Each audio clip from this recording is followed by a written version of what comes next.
خب شما رانوانو میگفتید که من ضرر تلفن ها هنگام خب پرستاری کودک مایده نگاهبینی کودک مایده چگونه است؟ یعنی هنگامی که مادر در دستش تلفن و در دست دیگرش کودک دارد این موضوع تلفن و سلامتی کودک چگونه تاثیر میگذارد؟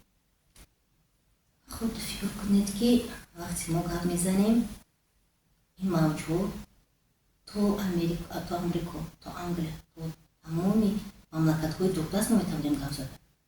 وقتی که این موج اینقدر مساحت کلان رو طی میکند کودکی در نزدی در مادر از ضرر نمیرساند چقدر ضرر میرساند و ما حاضر ما همه خیلی خلاصه میکنیم و بعد چندین سالها خیلی این موجها به کودک ضرر میده بعد معلوم میشود. برای همین من بر مادران گفتنیم که وقتی ضروری استفاده برم وقتی در نزد کودک نه دورتر مانند این تلفن ها رو و تمام گنجت ها رو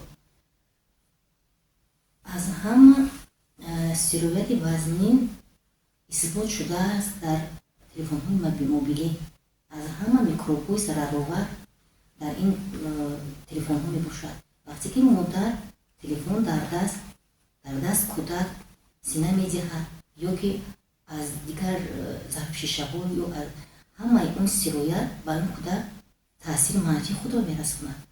بعدی گرفتن تلفن های موبیلی زن باید دست رو با ترکیب معین با صابون خوش شسته بعد با غذادهی کودک شروع نماید.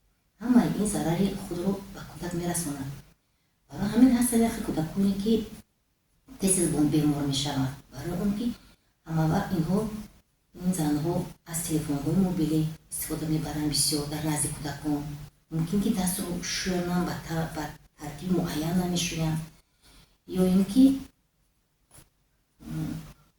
اینکه از دست رو خوش نشدن هم ضرر دارد موجهای تلفن هم ضرر دارد اون سیرویت اون میکروب های ضررآوری که در هم تلفن ها هست.